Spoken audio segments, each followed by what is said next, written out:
So, welcome everybody.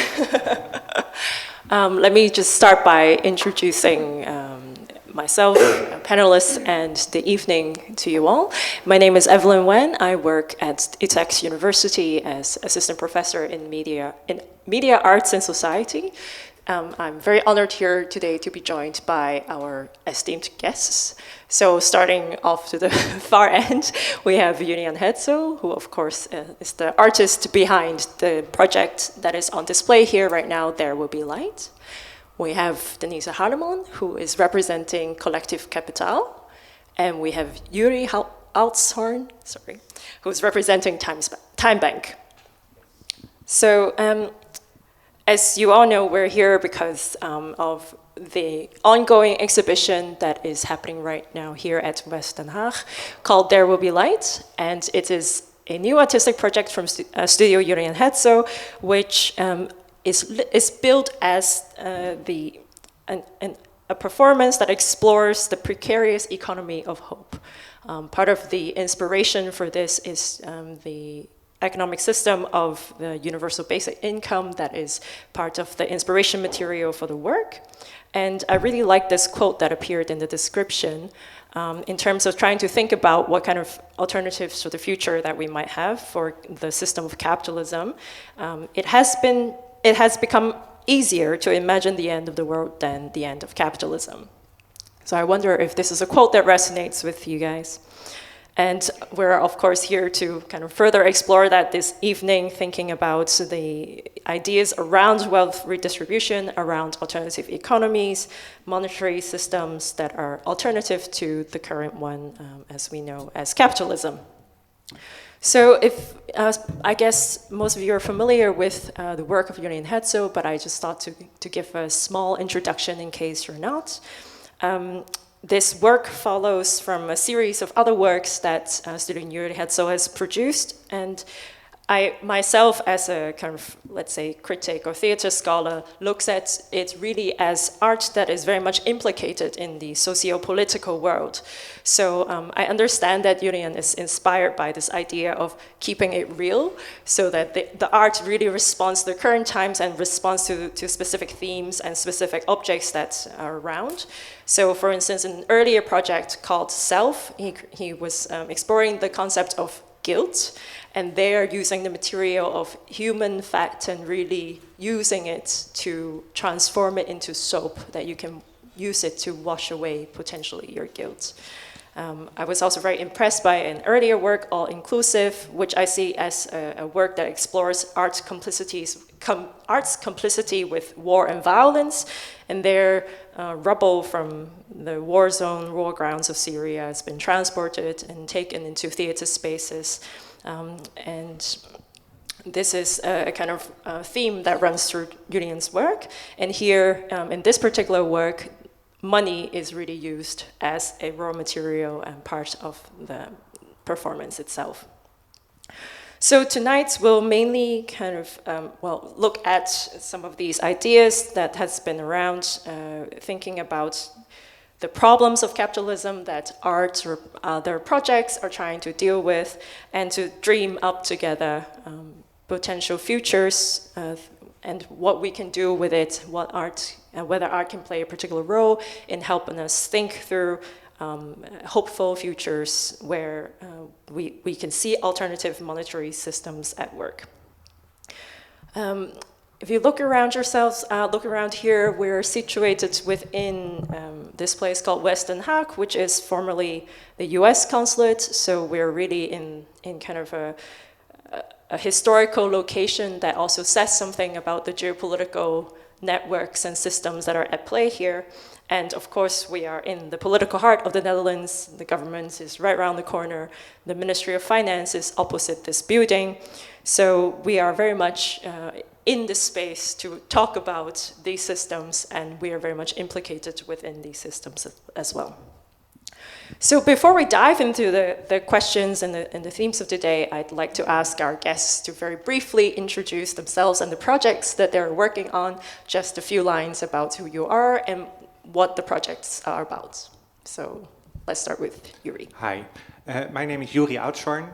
I'm active for Time Bank CC, Time Bank Community Currency, and besides that, I'm much into the energy transition, how to get to renewable energies, and I'm a former member of the City Council here in The Hague, also doing economics, finance, and things like that. For Time Bank, we set up from the beginning 2010s, 2013, we became an association.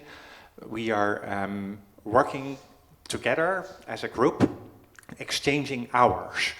So I'm doing an hour of work for someone else, and then this person pays me an hour on the Time Bank. And then I can use that hour again to pay someone that does work for an hour long for me. So we changed the currency from a euro towards an hour, where it's really about an hour of work is always equal. I can do an hour of work for all of you at the same time. Still, it's only 1 hour of work for me, so every one of you pays 2 minutes. So that way we have a sort of equal system in a really rough sense. Everyone is donated 24 hours a day, and you can use them for yourself, you can use them within Time Bank. So that's the basic idea, but still it is an economy. If you're not able to do something that another person wants, you can also be poor within a Time Bank system. We don't aim to overthrow the euro system or the dollar system or whatever. We think it's an additional system, and it's much more about learning and valuing the different values that we have and the way that we think. If you're within a family or you're taking care of a kid, it's absolutely, totally normal to put a lot of hours of work in there and you don't expect anything back. If you're in this economy system, we are sort of pushed into thinking only in euros, and you have to have as much euros for as least work that you do. And we think that there is a very beautiful value system in between, which is sort of a Time Bank system, where you use 1 hour to exchange for another hour from someone else. And if you go further on the scale, you would do something for free for friends or something, or for someone in need. And that's something that we don't want to, like if you are doing something for free, we don't want you to change that into a Time Bank system. We see it as a value system from a euro system towards a family system. But we think it's a very important link. Denise? Hi, I'm Denise Harleman. I started with Collectief Kapitaal 2 years ago, and it started out as a research project into solidarity as a way of looking at wealth distribution from another perspective. We asked 100 people to participate and to donate 400 euros. And so together we collected 40,000 euros. And we didn't know to whom we would distribute it and from which criteria, because these were the factors that we were designing all together. And by coming up with answers, we thought that could give the concept of solidarity a meaning, for new meaning. And 2 years later, we are distributing €1,000 a month for 8 months to 5 people living in the north of Amsterdam. And I have asthma, so sorry. And we are doing that again this year in Amsterdam. We are now also rolling out in Rotterdam. And it's also a protest against the inequality of wealth distribution in Holland. But it's also trying to build a new narrative on poverty, because it's very problematic the way that we talk about poverty and the way policy is created to reduce poverty. It's part of the problem. And so Collectief Kapitaal is more of a social financial project than only about the distribution of wealth. So I think that's the most important thing to know. Julian? Hello. Hey. Yeah, my name is Julian Hetzel. I'm the artistic director of Studio Julian Hetzel. That's an easy one. And I think I'm an artist. I have a background in performing arts and visual arts as well as in music, but somehow I got hooked on working around economies. I think my grandpa was a banker. It's not I think, I know he was a banker. So, and somehow capitalism fascinated me, and I chose to work on capitalism. It's not, I say, my most favorite enemy, but it's something that by I don't know, there is something in the friction within the system that I say governs the society, that I get a lot out of it. So I'm interested in the how to say subcutaneous governing systems in the world, and so I'm always looking for the economy of things. So you mentioned Self and Schuldfabrik, like Guilt Factory, that was about the economy of guilt.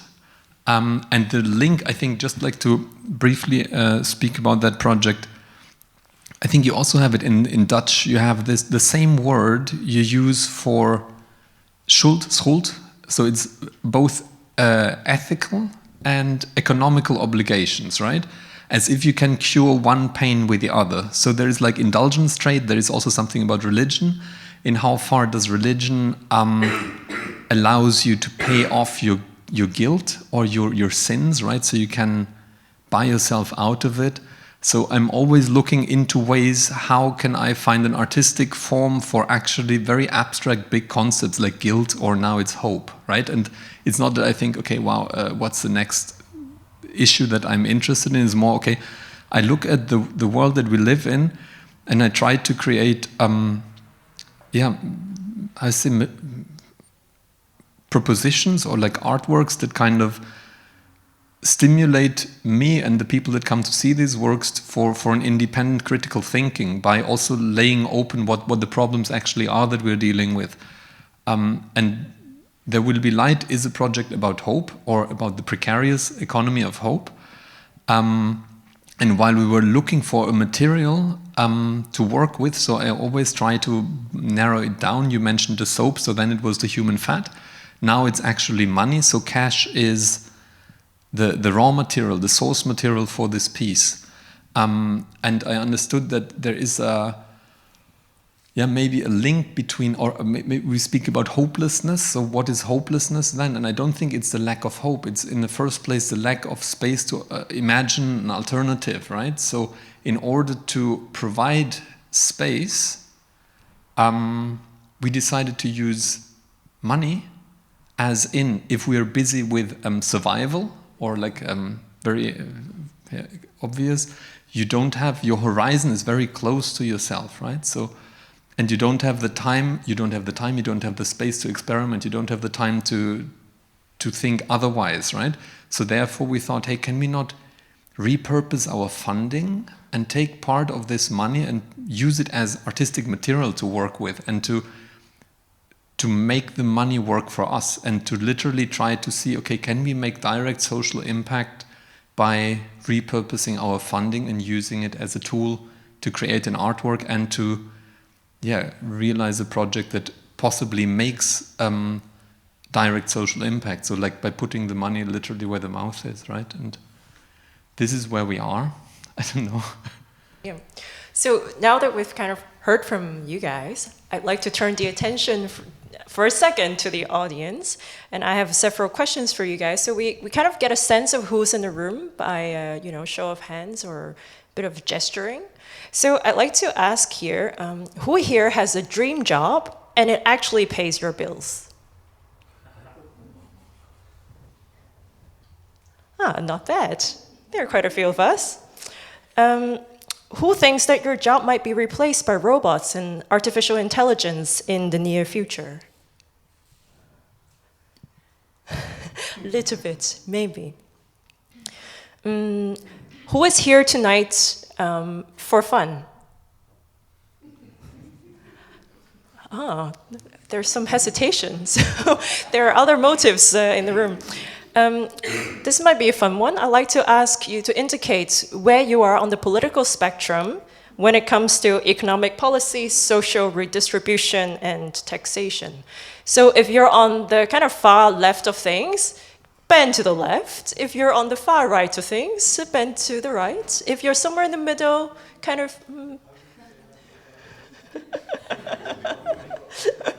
tilt? Are we tilting this way? Oh, interesting. We don't have far-right representatives in the room, it seems. Yeah, we're... Exactly.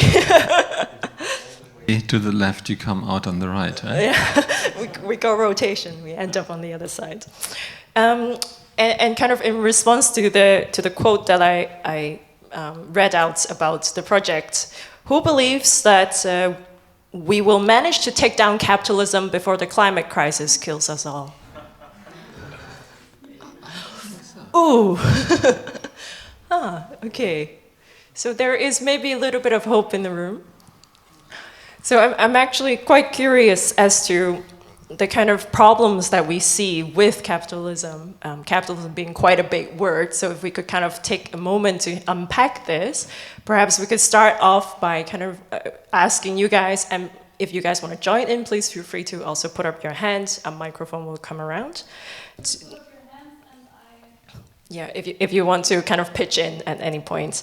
I just wonder, like, what kind of problems you see within the capitalist system itself that kind of inspired you to be, part of Time Bank, to work on Collectief Kapitaal, to create works about economies of hope. So what kind of problems do you really see that you want to kind of put your hand on? Yeah, go for it.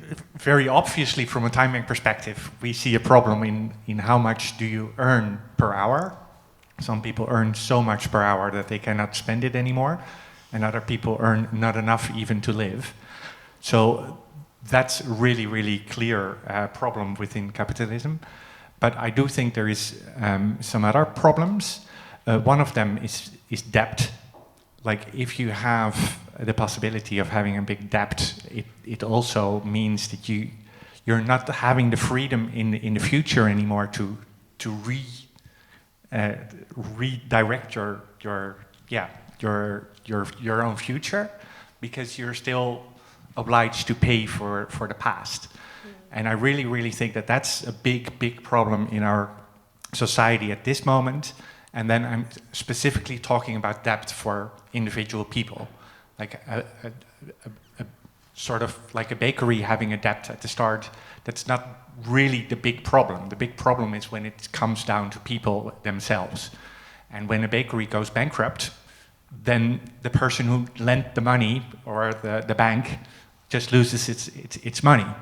But somehow we were able to reframe this thing that a person hardly ever goes bankrupt, and if they go bankrupt, that's like really, really tough.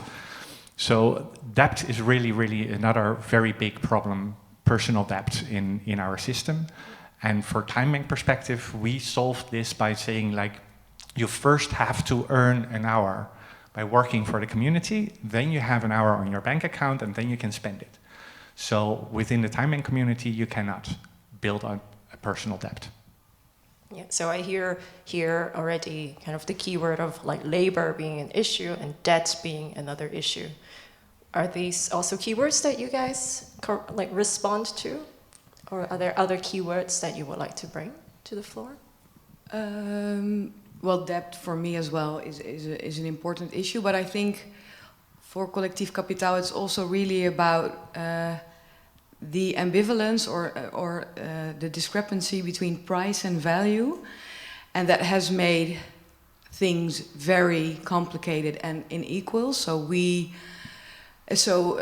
the relation between labor and income, it's very problematic, but also the narrative of winners and losers, and that success is really something that you deserve, and that is a right that you've owned yourself, and that makes a lot of problems that are the responsibility of a society, the problem of a individual. And that is, well, that's a disaster, really. So that is, I think, the main focus of Collectief Kapitaal, also to look at poverty from a structural and systemic analysis, and that not of a behavior of a person that has done something wrong. So that's really the dominant angle that we choose. Yeah. To move the individual responsibility to kind of the problem of the structure, and to really see that as not individual failure, but that the system has failed us. And capitalism has really dominated that narrative and switched it to individual responsibilities. Yeah, right. Yeah. I think there is a whole package of subjects that I could come up with. I think of privileges. I think of wealth distribution. I think of, again, resources. Like, what resources do we actually speak about? And I think, again, this link, you speak about debt, but I also think, how can we translate that to, I'll say more, like I'm interested, basically, I think the problem is when you look at the system that we live in, and why is the alternative to the system developed by the same people that kind of set the parameters for the first one, right? So I hope that art can possibly, if it's about thinking out of the box, I think this is not radical enough. I think what we should do, and I think this is something that maybe we can exercise in environments that are free from certain, I don't know, I think in theater or in the art world, we don't deal with the gravity, or we have other ways to play, so therefore we don't need to think out of the box. I think we need to get rid of the box and think differently. And I think this is something we can try, or we can work on, right? So this is something, so don't know if I made myself clear, but so to identify the problem is maybe that the system, who defines the alternatives to the system, right? Sitting opposite of the financial ministry. Yes, there's a question here. Thank you. I have an alternative proposition. I have two examples in my mind, or I think what a problem is that, like in situations where, what's the word for dienst? Service. That the transaction is always service money. That you get a service, you pay money, or the other way around. A while ago I wanted to try to just have a service against service. Sometimes I went to a masseuse, and at some point we knew each other a bit better, and so I felt kind of trusting that if I proposed this to her, that it would not be too weird.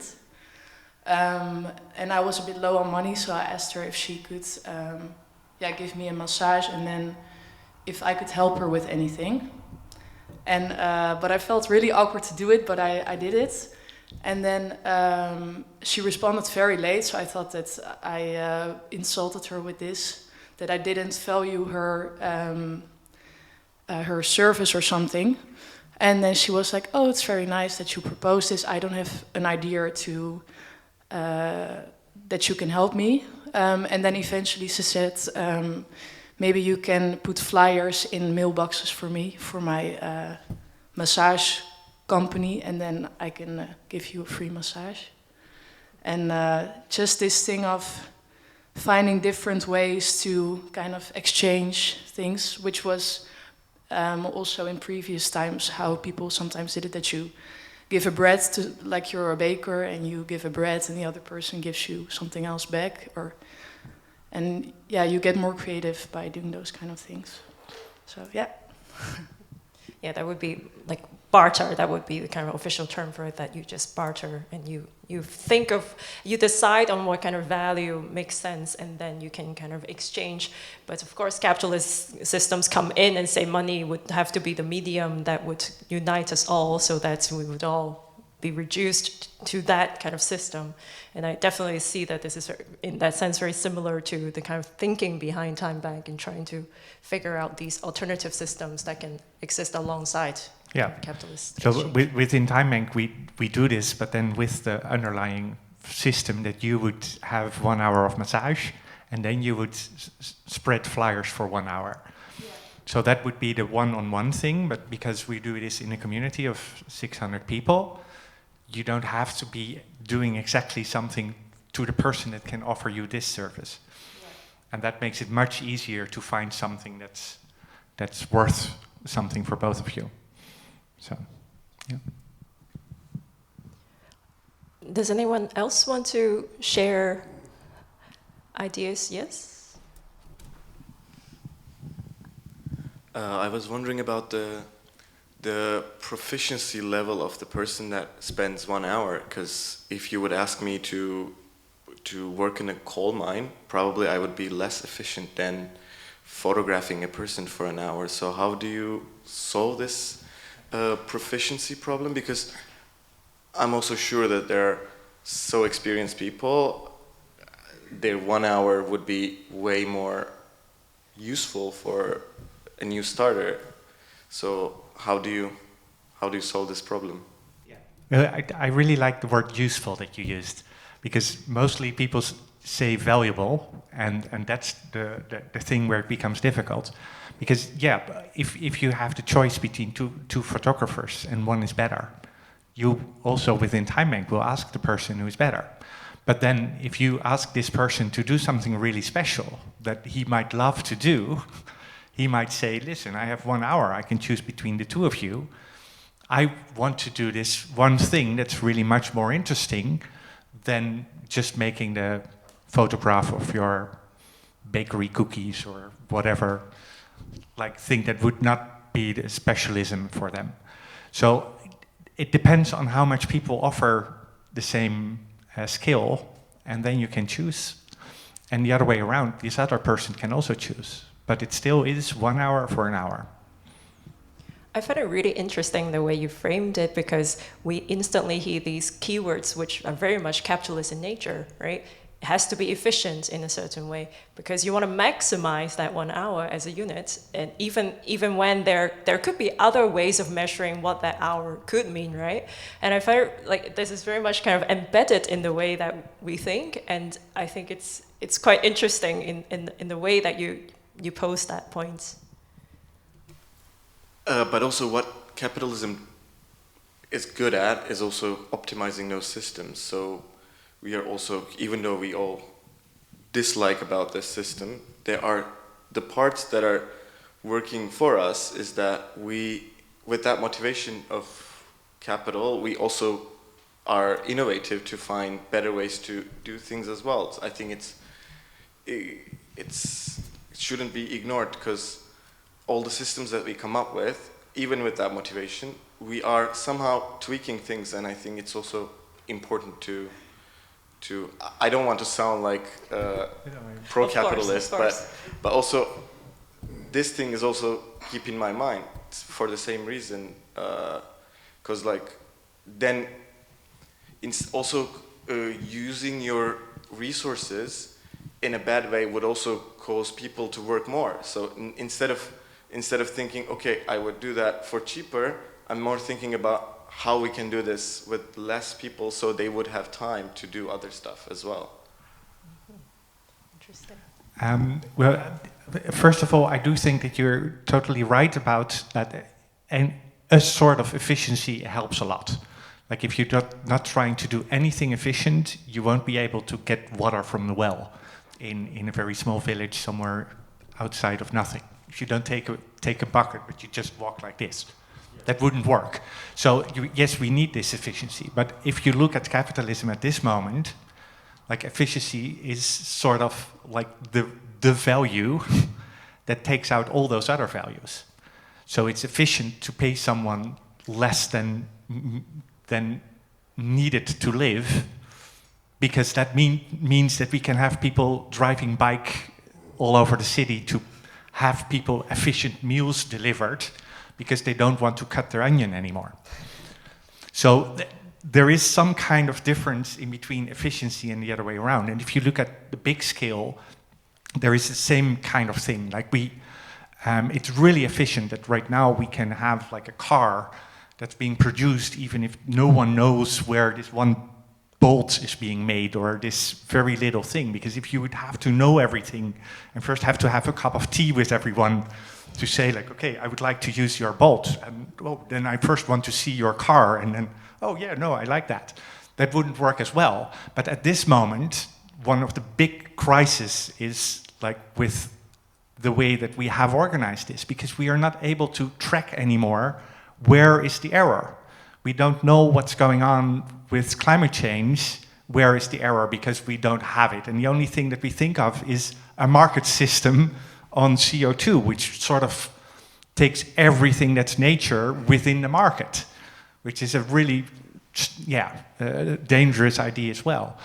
So yes, we need efficiency, but the way that we've done it right now, and that's why I think that everyone is leaning to the left in the audience now, is that we have sort of out-efficient ourselves. We see it now with the war in Ukraine, that we don't have oil anymore, or like the corn is not being produced anymore, or whatever, because it's more efficient to have it with huge tankers thrown over, and we don't know anymore how to make some food on our own roofs or something like this.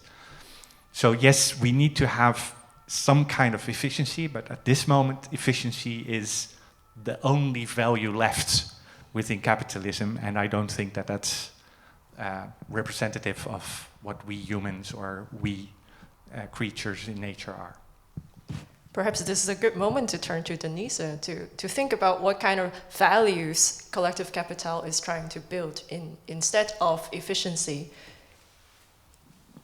Trust is one of the main values that we take into consideration in every decision we make as a collective. So everyone who puts money into the let's say wallet is also part of the decision-making process of how we as a collective realize Collectief Kapitaal.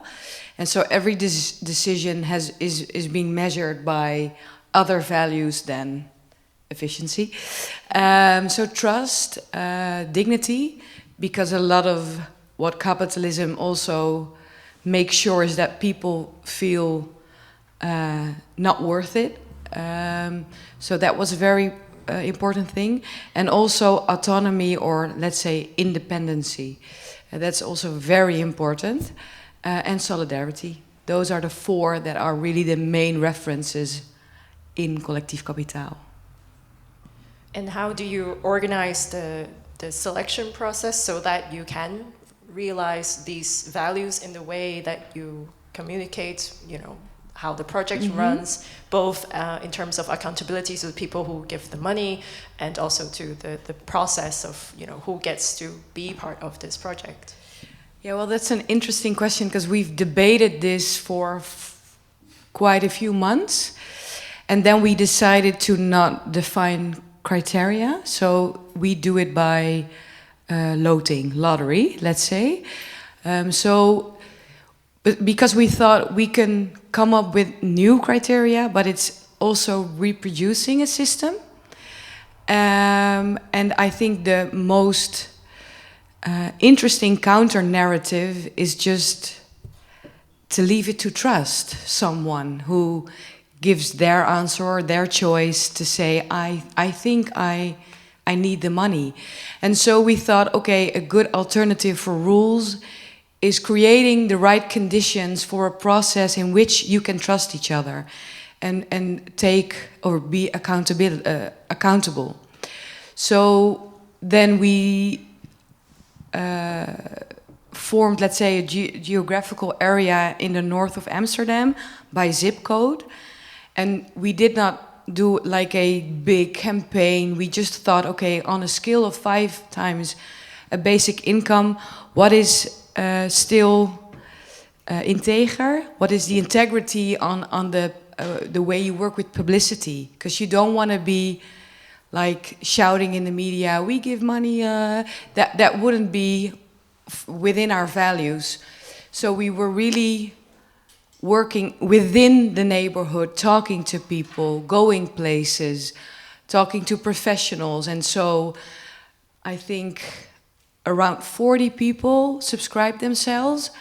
And because of juridische laws and stuff, not everyone could subscribe themselves without the risk of having to pay back the money. So people, for example, who right now get een bijstandsuitkering, we informed them to really know the risks that were at hand when they were to receive the money. And so there was a selection going on, but not by installing rules, but by being transparent. And the selection became natural in a sense. So that's how we reduced criteria, yeah. And Julian, would you like to jump in to respond also in terms of how you guys thought through the process, and the project has been running also for a few days now. How has that selection play out within There Will Be Light? Well, first of all, I have to say it's a very broad group of applicants that we meet every day. So we have one of the jury members in the first row, maybe also interesting to include Miguel in that round. But what I can say from the outside is that it's really surprising how wide the range is. Like how it's a lot of art students, I have to say, but it's maybe due to the fact that we're in a gallery or in an art center and really close to the KBK. But other than that, I think there is people from all walks of life that come into the door and have a conversation with a panel. And I think this is quite inspiring to see, also to follow the motivations. Why are people there? What is their, where are they in a point of life? What do they think this money could mean for them, and how far this could impact or change their daily routines, their vision, and how far this money could liberate them from the world of needs, and I don't know, empower them on the world of dreams or desires, or in how far this can be a ticket into an alternative future, right? I'm really surprised by the sincerity of most of the conversations and how openly things are being negotiated. But maybe Miguel, maybe it's nice you say something to that, because you have, I don't know, in total, I think we have now 60 interviews that we listened to in the last 6 days, so it's 10 interviews per day. Yeah. Yeah, it was very exciting to be in this project. We inspired a lot of people. We interviewed like 60 people in 6 days. And it was very tough to make a decision daily, to judge people in front of them, you know. So it was very exciting. And it's going to be a finale Saturday, and I'm very excited to see who's going to win the 15,000. Yeah.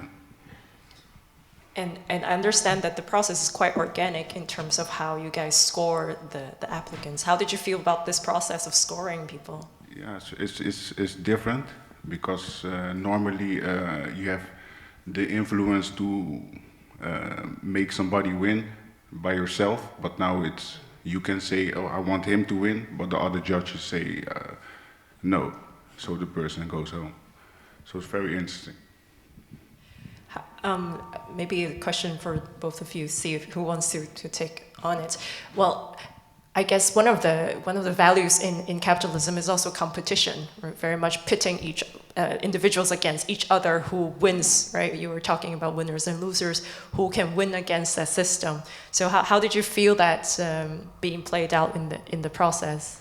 Honestly, I go first, right? Sorry, I just started talking.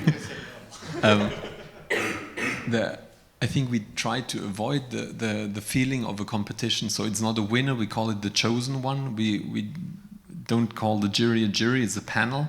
So we try to change by the vocabulary to give a sense that is, I mean, the decisions that they take, you say you go by lottery, right? Because we banged our heads in the studio, like for months we were thinking, okay, why is it so difficult to give? Why is it so difficult to redistribute the money? Whereas it was also tricky to get the money and to make it possible that we can repurpose our funding. That was not the easiest part of this project.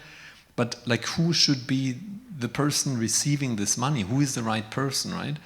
And we couldn't come to a conclusion. So then I proposed, hey, why don't we hand over the responsibility to make this decision to an alternative expert committee, and to then give them the power to identify these people. And by choosing for a group of people that live on the street of the city or have experience in living on the street and outside the system, I think there is something that happening that, how to say, inverts the power structure, because usually it's business people taking the decisions, but also what does it do to an applicant if you go into a room and it's not a business person, it's not somebody that is the bank, right? But what if the way to the money is through a group of people that have, in most of the cases of the applicants, less than yourself, right? So, and in the beginning there was a lot of critique also, like, how can you do that? Why is it not cynical to give them the responsibility to hand out this money?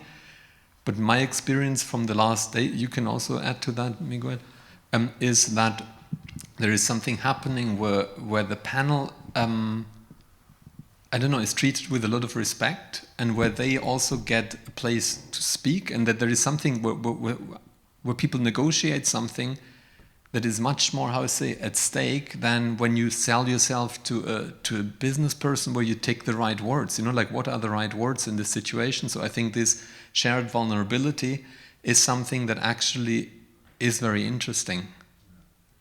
The interesting part for me is that people come inside the box very humble, because normally they won't talk to homeless people or give them money, and now this person have how you say that, the decision power to make you go through the finals or not. And let's say people from poor background, then you're like, he's poor, I should give him the money. But then the next day somebody come who say, I don't care about money. You know, I'm here just to enjoy myself. And then you're like, oh, I like this person, you know. So every day your decision making is different. Yeah. So today it's, this person wins, and maybe the next day you would say, this person is better. Yeah. So there is definitely the sense of, like, let's say a kind of rewriting of what could be important values, and that also emerges kind of from the day to day, that you see different things. So perhaps the kind of joy that someone has actually becomes more important than someone's, than, let's say, need, which is more of an obvious value that we would look at. It's very interesting to see. I just like to kind of pause here. Oh yeah, you want to? I watched some of the interviews, and one of the interviews I heard someone asking the question, like, okay, if you were on my seat, who would you give it to? What would be your criteria? And that to me was really, really an interesting question, because then it becomes like sort of a ping pong in value systems. Like, okay, I'm sitting here to possibly receive money, but then what value system would I like to be in there? And would it be me in the end? If I would be the one sitting there, would it be logical to give it to me from my value system? Or would then other values be more important? So I really like that question there. Honestly, I think it's impossible to choose. You know, like, I think the gesture, what we do is a gesture, and I think it's clear that this gesture is incomplete, right? So, because everybody deserves a basic income, I believe. So there is a very tricky part that we created a problem for ourselves by we can only hand out, it's still, right? Like, I would love to give money to everybody, but it's impossible from the budget that we have to work with. So, but still, if we take it as a gesture, there is something very powerful or also possibly inspiring in the act of doing that with the means that we have. So if we would scale it up and think, okay, we take a rather high percentage of our yearly budget and we put it on the table, because we do 3 editions of this project, right? One here, one in Utrecht, and one in Groningen. So each time we put 15,000 euro from our funding on the table and give that away. So what would it be if the government would do a similar thing with a budget that they have, right? So where would we end up?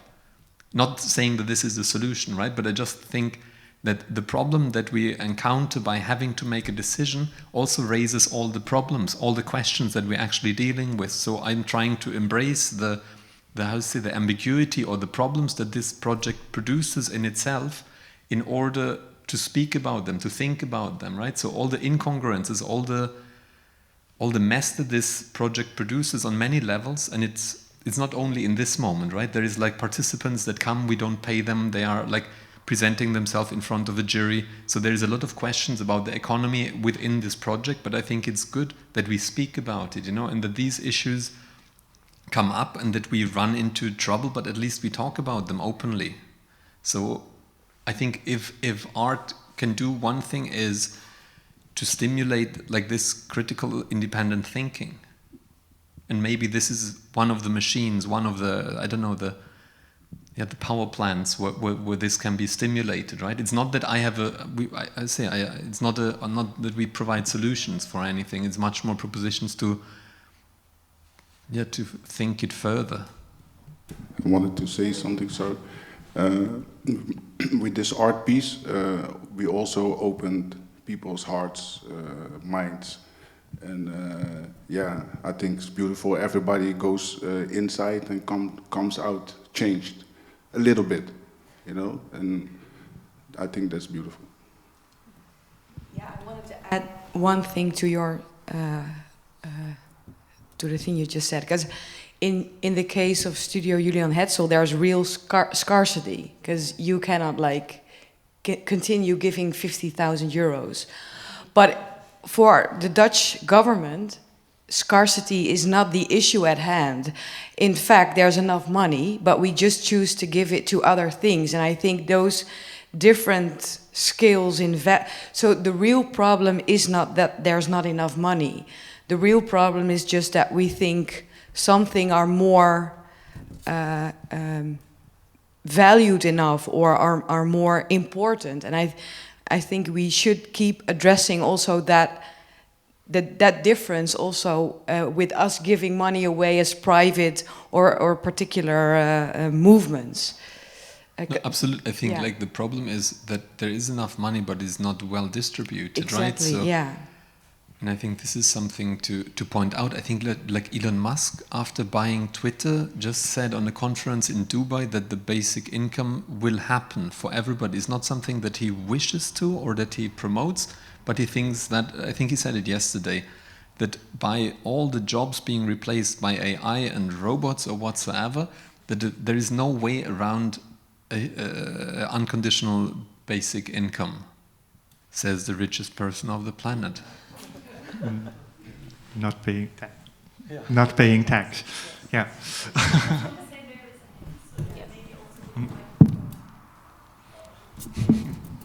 It's not a question. It's just do you know what scale he's talking about? Is he talking about the US or is it the global scale? I think he said global scale. Okay. Like there was a person it's just like I saw a video on, I don't know, somewhere in the internet. But I think he says globally. So there is a question, exactly this question comes back and he says no, globally. So actually, when we're talking about this, like at least the Dutch government does have a basic income for everyone being 66 plus. We have AOW, which is sort of, if you're living alone, it's the same amount as you're giving away for about 15,000 euro. So we do have a criterion. Once you're old enough not to enjoy it, you get it. So yeah, so but that's a really, really interesting thing to see that as a basic income. And if you see that as a basic income, why wouldn't we go further? And then you are talking about redistributing stuff. But we're also creating lots of money. We are creating money when people buy a house. We create money when a company goes into debt. So we choose to create the money on top of the pyramid and not at the bottom. And if we start using the creation of money as well and redistribute, well, not but create it on the bottom of the pyramid and to every person by itself, that's a huge difference. And it's not about politics. Well, of course it's politics, because politics also decides how we make money and how we work with that. But don't have yourself limited to all these discussions about, okay, but how do we pay it and who has to pay it? It's not only about redistribution, it's much more about where do we create the money. The European Union has created money for basic income for years ahead after the last crisis, because we had a crisis on the banking system. And they bought shares of Shell and BP and all the big wrong companies because they were only able to buy huge stock-orientated shares. So don't limit it to the economy of redistribution, but especially to the economy of making the money. Yeah, and when you say that, it makes me wonder, well, you know, the power lies in very few individuals in that sense, right, where this money goes to. So when we are sort of the masses, right, like we are also trying to then create different systems and create the money, really like via crowdfunding, via setting up a bank, right, that is a different type of bank. These are all ways that we're doing it. And I also understand that these are initiatives kind of coming from the artistic world, right? Time Bank started off as an artistic project. So how do you see the possibility of using art as a vehicle, using art as inspiration, using art as, you know, whatever else, right, to help create that? As Julian said, I really, really think that art is like the institutionalized way of thinking out of the box. So we have to think out of the box. It's clear that we cannot solve this within the box. So it doesn't have to be an artist or someone that affiliates to art, but it has to be someone thinking outside of the box. And everyone within the art system will say, hey, that's an artist. I wonder if it's actually about, we talk about money, but I think we got there earlier. Like, I think it's about creating alternative value systems. Yeah. So how can, and I think this is when art becomes interesting, that through art you can transform. I mean, now we use money as an artistic material, you know. So how can we, I don't know, absorb capitalism and transform it again into an artistic statement, right? So I think this is where I'm interested in. How can art actually, I don't know, break the system by derailing it or by repurposing it, right? So just, it's maybe a spoiler for Saturday evening, but what we do in the end with this basic income is that the person that receives this money will enter a phase where the coming year will be a durational performance by Studio Julian Hetzel. So we frame their life as a durational performance. So it's part, so we say something for nothing, but the only thing that we ask back, so it's not completely true. But the action of, so we have it, it's even, I would say contraction, but we are also, I say, we're a theater company, we are an arts studio. So the way how we could give the money away, one step is we are doing it through a system of donating this money, so it's tax-free for us and for them, because we have an UNBI status, but it's maybe too detailed. But on the other end, by framing this whole action as a piece of art itself, as a durational performance of 365 days, we wrap it again within an artistic frame. So I can also justify that to the funds But again, we're using the money to create an art piece that will be performed in this city for a whole year. And this is how we can use art to derail the system that seems to be very rigid, right? But I think we can find these loopholes and inspire alternative ways of dealing with the means that we have, and to create other values. I think this is and in this case it's artistic values.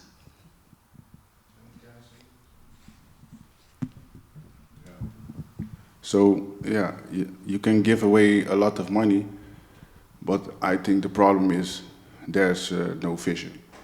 So with this project, we changed a lot of people their vision with only 15,000 by actually not giving it away. So I think it's more important to change people's mindset than just give them money. Because some people you give them money, but they still are broke or poor because they don't know how to manage the money. And with this project, you get to think more about how you spend money and how you've been spending money and things, and how you feel about people who don't have money. Yeah, for me that's also, I call it reality bending. So for me, art is really about reality bending, and often for me the most interesting art is where you ask, is it really art? So when it's really at the verge of fiction against non-fiction, because there really the counter-narrative starts being active. And exactly what you said, for me, Collectief Kapitaal is building an alternative narrative that changes the minds of people, because then behavior follows. And just by only solving the financial problem of one person, of course I really love that. That's also what we can do, but it's really only because of that action we can build the bigger story. So they are really related to one another. Yeah. I really like this point about storytelling as kind of actually a mode, and that we have to start telling all these different stories about capitalism so that we don't kind of follow that, one system that we are so familiar with, but that we find these kind of holes or ruptures or frictions within it and tell different stories about capitalism. And it's the same with when people start with time bank, they think, oh, that's an interesting idea, and then it takes some time to register. And then usually it takes 2-3 months before they really start doing it. Because even if you like the idea, the whole idea of your hour being as valuable as someone else's hour is so hard for so many people to get that extra value system within your framework and think like, no, I really like this value system. I want it to be an added value to my life. It takes a lot of time for a lot of people to get there. Yeah. So, yeah. We have 3 hands in the air. Actually, I think Okay. 2, 3, is that right? Okay. Yeah, I wanted to respond because I had it in my head, like with what was going on and already earlier. It's like an interesting field. Like all the things that are going on in this project, because on the one hand, it's like, I hope that I can formulate myself well, but like for myself, I also took part in the experiment. And I saw it on the internet, like 15,000 euros. I was like, okay, nice. You only have to be a person that's older than 18 years old. So, okay, I'm older than 18 years old. And I just went, and it was completely different than what I expected it to be. But it's like you also said, there were a few people who just took part in it because it was fun or just like interesting. But for some people, it can be really important, like living a kind of survival life or just living. So either you live the survival mode or you just live. So like bringing it to an abstract level, it's like a very interesting I don't know if you know what I mean, but it's like interesting to talk about it and making it like, oh yeah, money, and it's an interesting experiment. And on the other hand, it can really mean something for people, you know, because yeah, they need to feed themselves, and otherwise that's not possible. So yeah, I don't know what else to say about it, but it's interesting. I mean, of course, we have to acknowledge our privilege here of being able to sit here and talk about it, because, you know, it is something that is indeed both material and abstract, and that the fact that we have the privilege of time, we have the privilege of space to kind of come here and think about this. It's very much something that I'm grateful for, that I am indeed, in that sense, maybe a winner of this system, and while recognizing that there is so much else that we can do, right? So that we can share this, right? Like that I'm in a position privileged enough to have also to make that space so that other people can share in that, so that, you know, none of us have to live in survival mode, because indeed we have enough resources to go around. Somehow it just doesn't happen. So how do we also change our own like day-to-day living, right? To think about how you would do that redistribution in your very kind of small way, even if it means simply volunteering your time or helping other people out if they need it, right? And about introducing those small economies in sort of everywhere we go, not necessarily indeed, you know, having a big project or a grand vision, but simply sharing. And having that as a stronger value than the kind of capitalist division, alienating mode that is pervasive. I wanted to say I work 2 years as a volunteer. It's been the best 2 years of my life, since I don't chase money no more. And yeah, you can quit today like I quit. And tomorrow you just show up like you didn't quit the day before, you know. So that's what I like about volunteer work. About the privilege thing that you said, I think it's also one value that's sort of gone in the capitalist system, which is the noblesse oblige. So if you have the power and if you have the money and if you have the skills and stuff, from an older time, you were sort of expected to use that for the common good. And we've totally lost that. When you have a lot of money, just do whatever you like. Go to this or whatever. And that became normal. Everyone thinks like that. And I really, really hate that value is gone. So noblesse, we were having some of those values, but this one is someone really, really lost in translation.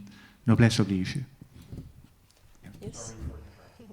No problem. I have like 3 different questions. Sure, go for it.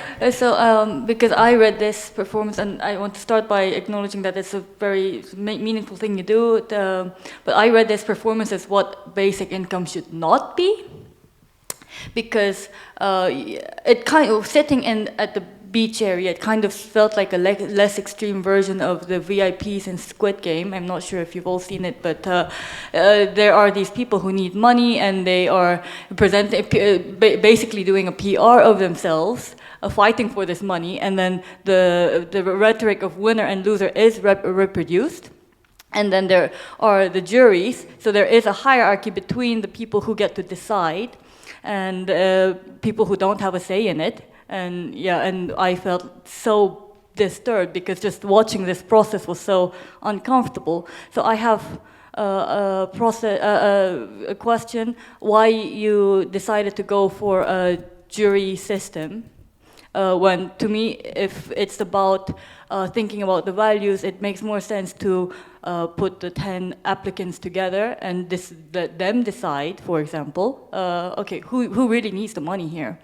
Or so there are like other ways of imagining, and so my first question is why it was this system that you chose to do. I think I spoke about it earlier already, that we couldn't get our head around how do we choose, because it's impossible to choose. I think everybody deserves this money, and that we decided to work with a jury and to embrace the problems that we face on the way I think it's a creative strategy in making this piece. That means to embrace the ambiguity and to embrace the problems that all the issues that this piece creates, as in it's incomplete, it's imperfect, but it lays open the problematics of, and I think now again we speak about the issues, so I say this is not the perfect solution, right? But it's a tool, like this art project allows me to understand the world better, to make a proposition, but I'm aware it's incomplete. And for me, I can handle the ambiguity, right? I can do something good because I believe that the gesture that we do will have an implication and will provide change for somebody, right? I'm aware that it's incomplete, so we have to choose, right? So this is the whole dilemma of this piece. That means, yes, it needs a system. We decided not to go for a lottery. A lottery would have also been, it's maybe the ethical, clean way, but it's also the cowardice way, as in, hey, we buy ourselves out and we just make whatever. There is different systems how to determine the person or to identify the person that receives the money, or the group in your case. And for me, it's always a strategy in my works to embrace the problems and to make them central part of the works, as in they produce friction, they produce thought. I think friction creates shape. So while discussing these things, I think we understand why is it ethically, morally, or politically wrong to do these, to install a jury. But then again, we chose for a jury of alternative experts in order to challenge the system on all sides. And I think for myself, I can live with this ambiguity. I know it's not, it's incomplete, the gesture that we do. I've not watched Squid Game. I think I watched one episode. But I think I should watch it. People say it's somehow relevant in 2021 or 2, right? Sorry, you had another question. Two more smaller questions? Go ahead. So one question is, how did you come up with the questions that you asked asked the applicants? And because in the end, when the panels were discussing and I was watching, in the end it came down to who doesn't have parents who can fund their studies, who go bonus points for picking up leftover food from the market. So in the end, it gets kind of reproduced. So what was the idea behind the questions that you, what was the process in coming up with these questions? What were the thoughts behind it? And the other question is also a simpler one. Can I first answer to that, and then you do the third question? Yes. Cool. So the questions, we basically went through, so we had think tanks, research moments, so we collected a whole list of, a too long list of questions. We also use some of the questions that are in, like what is the price of a block of butter, is a very classic question to speak about poverty or economy in general. So it's composed of a lot of different sources, these questionnaires, but also we negotiated with the panel that they are also allowed to add questions to that. I always say stick to the script when they start talking about music or something like that, which is maybe also relevant. But so we have an agreement that we discussed some of the questions, so there is also questions that they think they are more relevant, so they also have a certain freedom in adding to the script. But it's basically a shrink down catalog of more than 200 questions that we had in the beginning that has been condensed to, I don't know how many, it's 3 pages, and there is some questions that they have to ask everybody.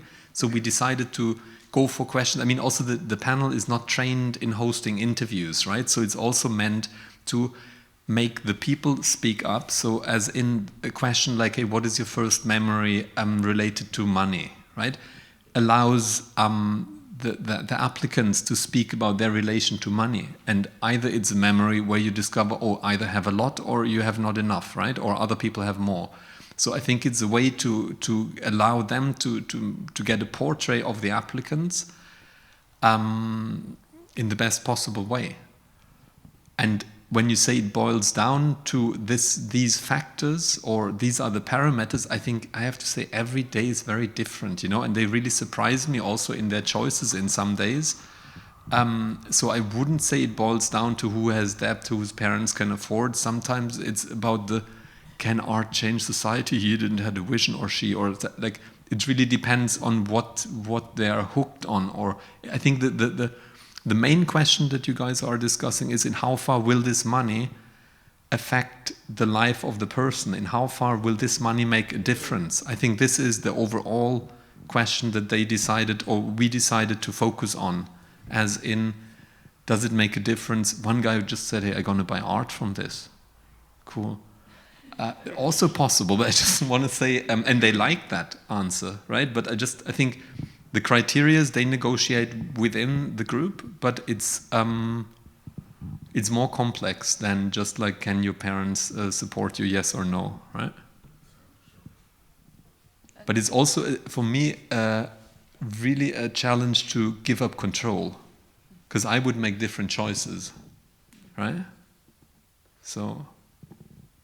I'm sorry for taking so much time. And I have one question. I think I kind of know the answer, but I want to hear it from you. On the applying page of the project, it says stop working, become an artist or something like that. But at the same time, it's open to everyone, right? So what do you mean here by artist? Because I don't think you meant you will be funding art students. So what do you mean by become an artist? I think it's a great question. I'm curious what you make out of it. No, it's much more of a provocative slogan, as in to use we're questioning basically modes of labor and occupation. So this is also something that we're discussing way more in the final day, where we say, hey, why are we busy? Like, how can we translate the concept? How can we move from labor to a concept of occupation that is not focused on the outcome, not on the result, but much more on the process, right? So an occupational practice where you just do things, and the idea, it's actually a t-shirt slogan that, what was it? I think it was a massage therapist or something. My chiropractor was wearing a t-shirt with a similar slogan. And I said, you're kidding, man. I come here, I'm stressed out as fuck, and you come with this t-shirt. Like, it was not literally the same phrasing, but something like that. And I thought, hey, this is inspiring, as in, we were talking then about, okay, what does it mean to work? How can we move from the one idea where you're focused on, I have to produce, I have to do this, so the idea of the basic income is not meant that you produce something great with it, right? It's not that you have a goal in the end. It is much more, it enables you to live your life for 1 year, and we frame this year as a durational performance. So in the end, you will not become an artist, you will become a performer in a piece, but the framing is a transparent framing, so it doesn't affect your reality, right? But everything that this person will do for 1 year will be an artistic action. That means you write a text message and it's a poem. You make a, so it's life as art and art as life. It's a bit retro 60s, 70s logic, but I think it's still relevant. Did this answer your question? Thank you.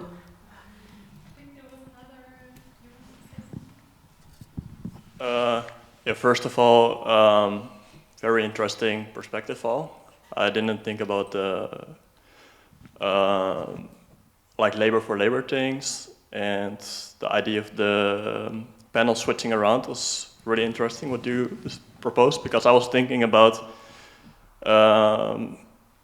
like the system as a whole, like how it's broken right now and how to solve it for quite a long time. And I have some different proposal what other people here might shoot at to see what they think about it. Right now, I feel like the gap is only going bigger, like the richer people getting more money and the poor people get low money.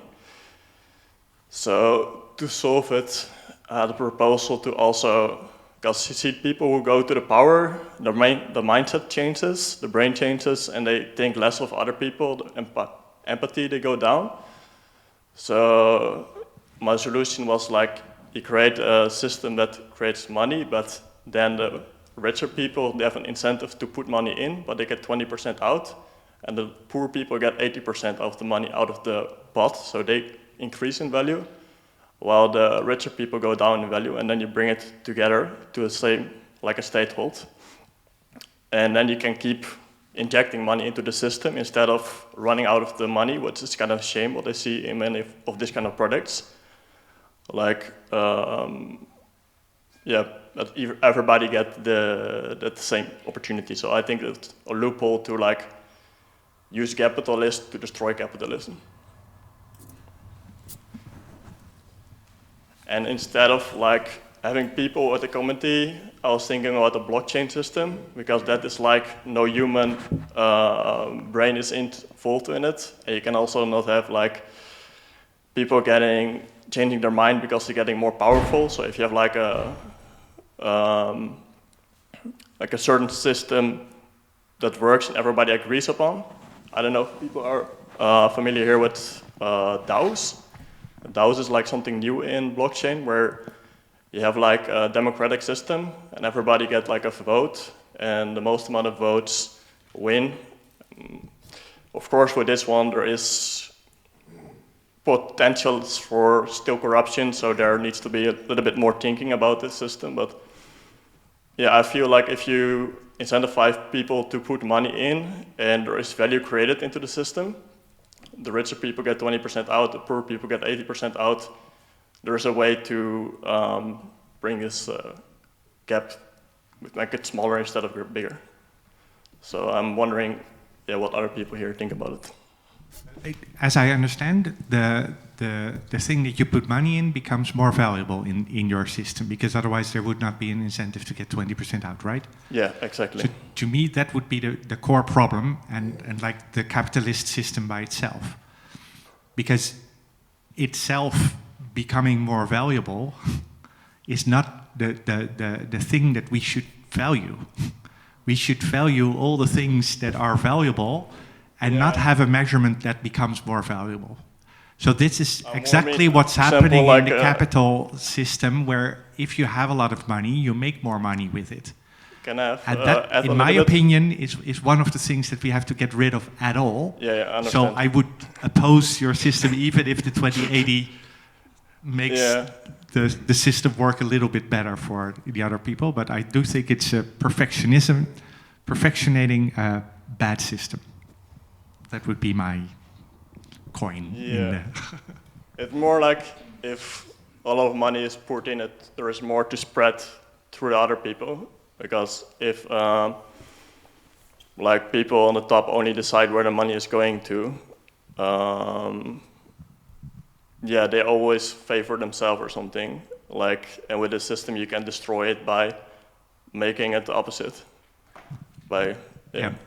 If you would do it a little bit more radical, I would say, okay, let's all stop using all the coins that we got, decide on a new one, and we don't give any to the rich people.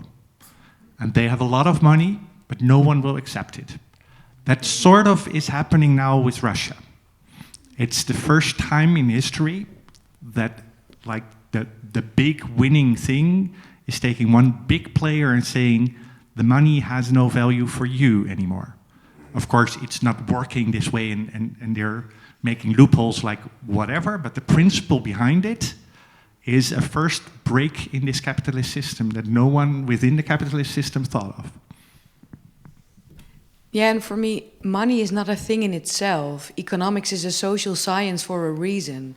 So I think if you just were only to redefine the way money gets redistributed, you don't change anything about the way we perceive our world and our society. So I think all the alternatives that we dream about need to integrate in themselves dialogue and changing perspectives, changing concepts. And so only money will never resolve our problems. So I miss really the social component in your model, and I cannot leave the comment of Julian.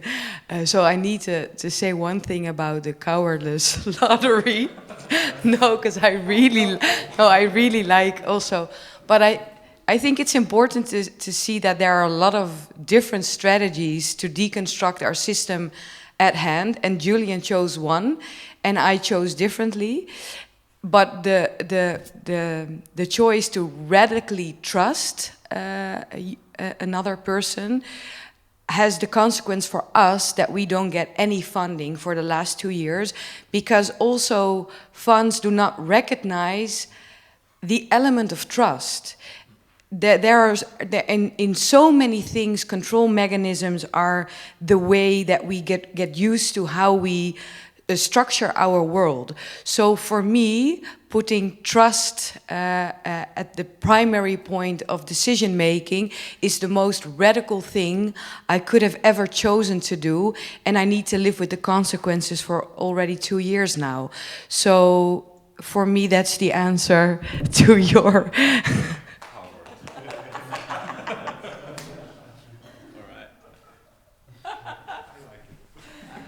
I don't need to add to that. I accept it. We're all for openness and experimentation, right? All sorts of systems should be able to exist like in parallel with each other, so that we have a proliferation of different systems rather than the kind of narrowing like the capitalist one. I saw a hand going up there. No. And Mika, you wanted to jump in? Yes? Let me think. So if you give everybody a basic income, don't you think that then money be worth nothing? Because money is, in my eyes, money is only worth something because we don't have it and we chase it. It's addressed to me, right? Yeah. So I think that if we give everyone €1 million a day as a basic income, people will think like, okay, this is enough. But at that moment, the person who is willing to make the bread will ask for a few million. So in the end, it will always go into this middle.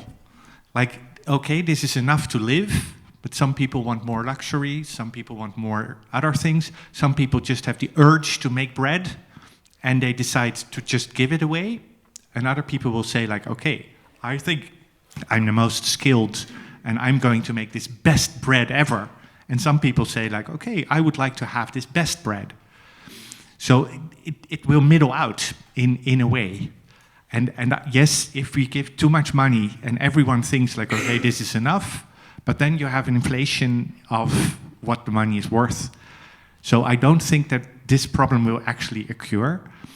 I do think that at this moment, if you see how much money is being created at the top of the system, that not even gets to the real economy, that just stays within the banks and within the shareholders' meetings and whatever, that money by itself is far bigger a problem.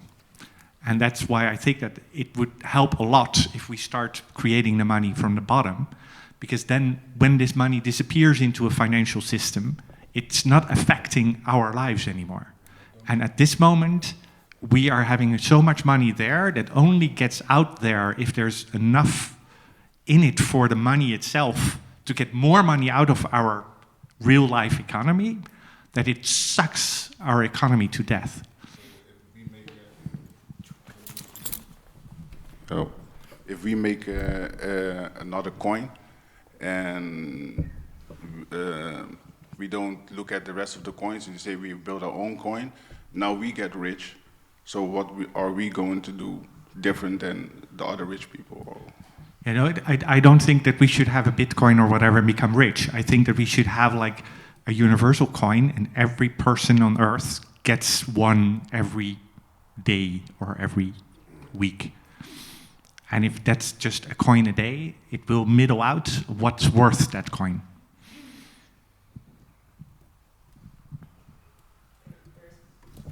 There is perhaps time, just give me a sec, there is perhaps time for maybe 1 or 2 last questions. So if you would like to ask a question still, or like to ask a question. Yes. I'm just looking around the room to see if there are other hands that would like to go up right now. Yes, okay, so we'll have these 2 last questions, yes.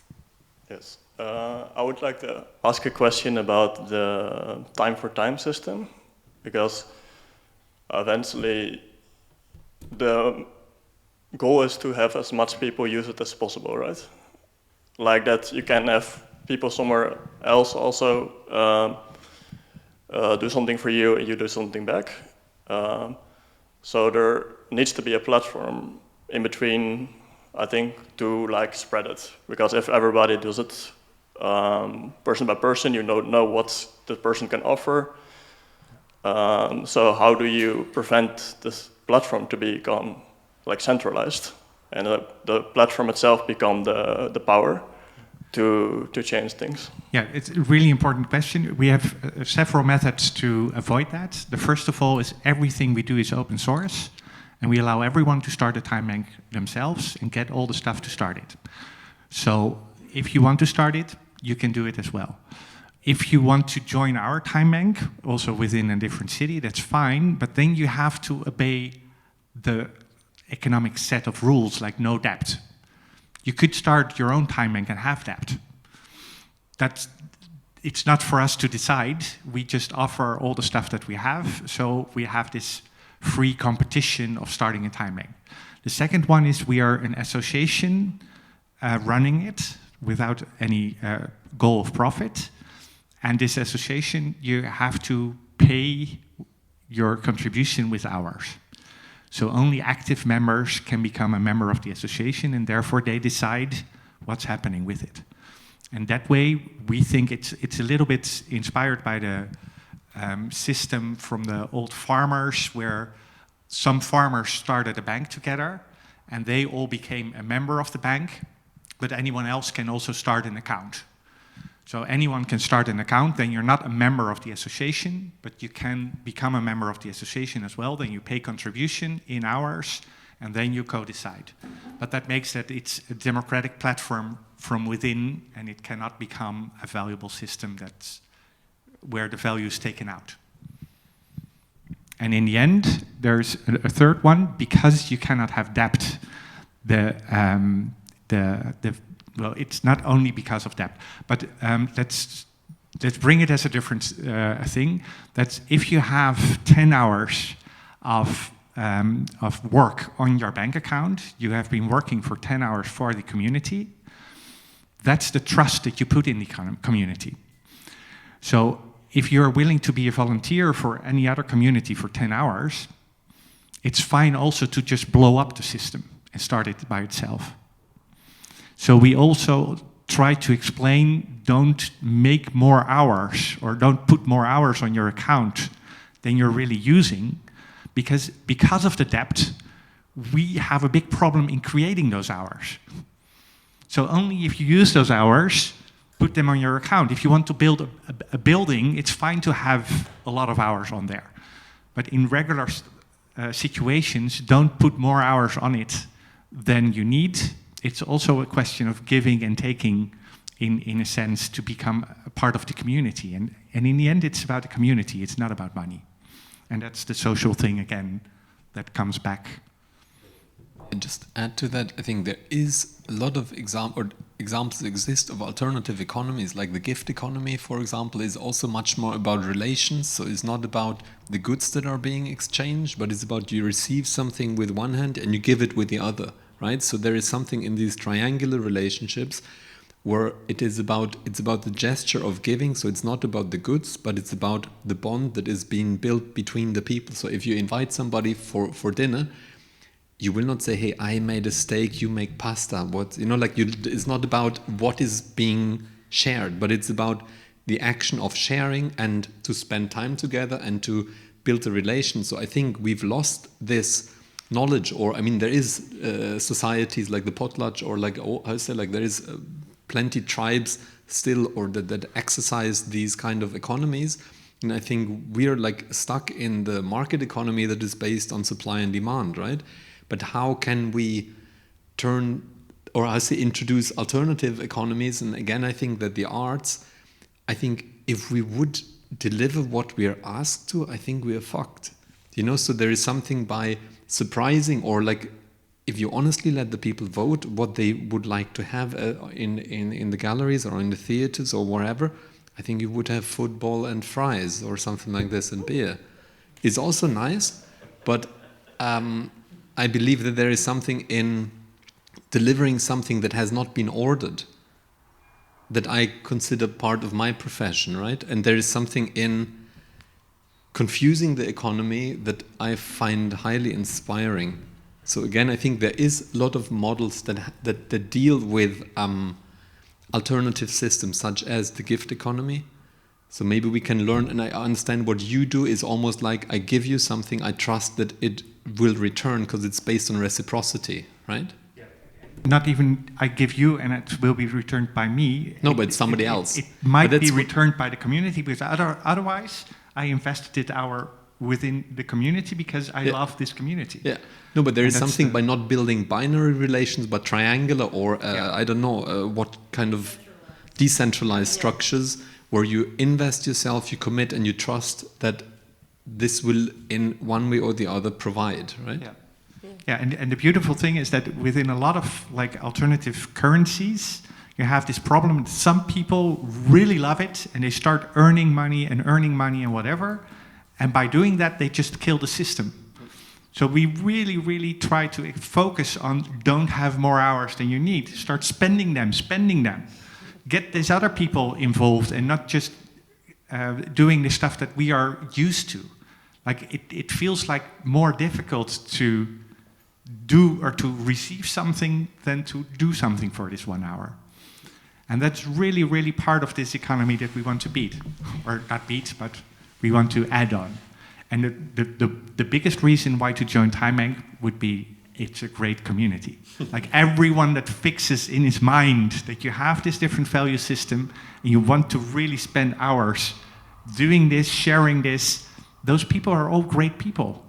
You also meet probably a lot of people that lean to the left, right? It's funny because we're not trying to beat the Euro system. So it's not really leaning to the left. In that sense, we're basically English speaking because we started as an English speaking art project. We are also having a lot of Dutch speaking people in there. But we also have a lot of expats that really love meeting new people and whatever.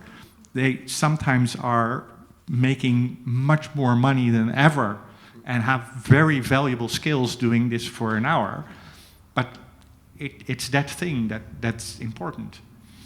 So I'm not sure about the political color, but like if they are not leaning left, they're still great people. Would we say it that way? Different values. There was the last question.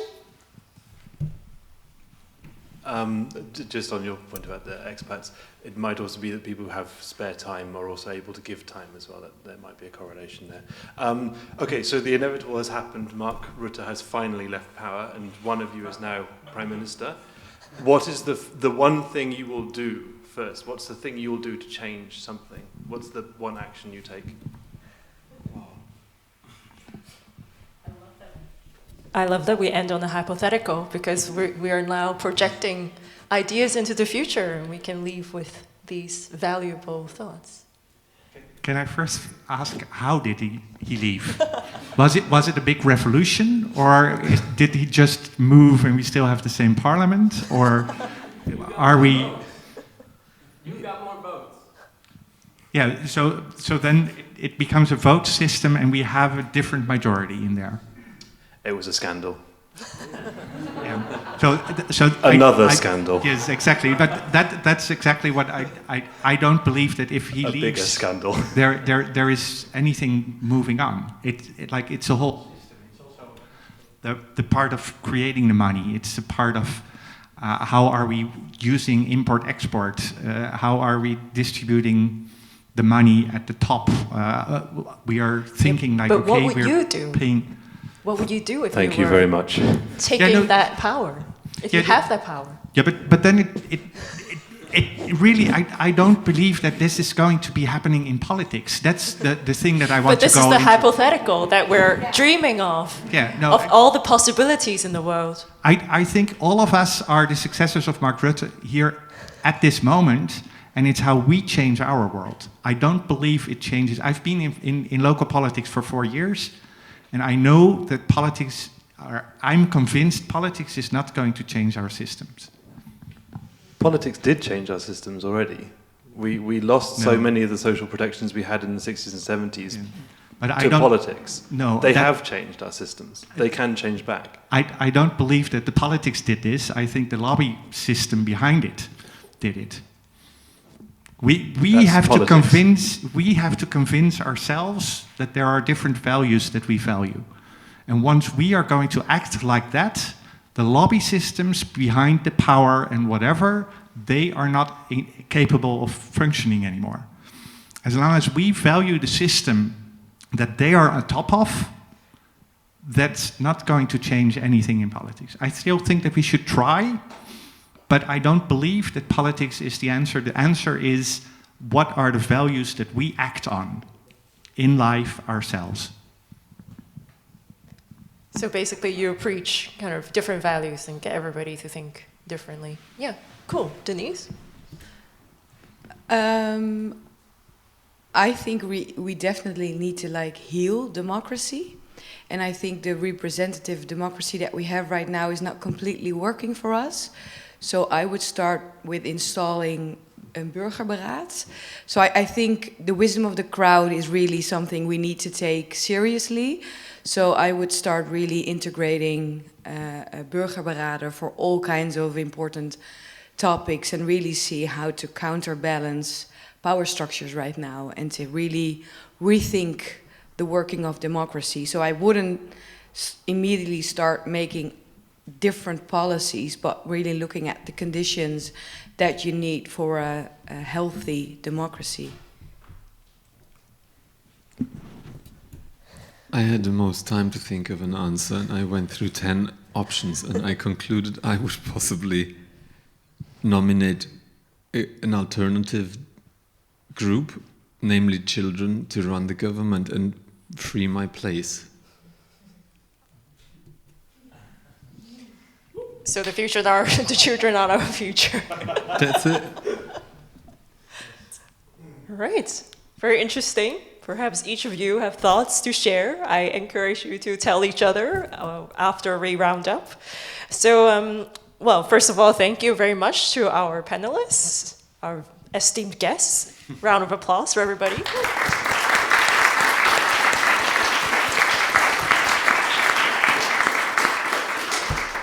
And while I still have your attention, I just like to well, do a little bit of cheeky plugs and advertisements for our art projects that are happening, art projects of all sorts, all kinds. The grand finale for There Will Be Light will take place April 30th, right here at 8:30 p.m. So check the website, therewillbelight.com. You'll see all the information.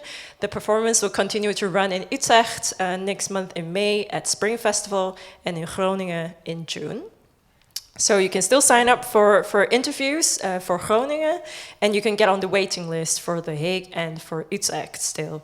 So all the interview slots have been filled so far, but perhaps people would cancel, and so you will still be able to get on this wait list. Then Collectief Kapitaal is running a crowdfunding campaign.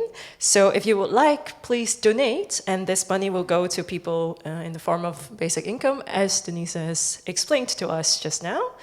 And of course, we have timebank.cc, which is the site where you can sign up to share time with each other. So it was very great to share this time with you guys tonight, and the bar is open, I believe, and there's still a bit of time for us to hang out and have casual conversations. So thank you very much.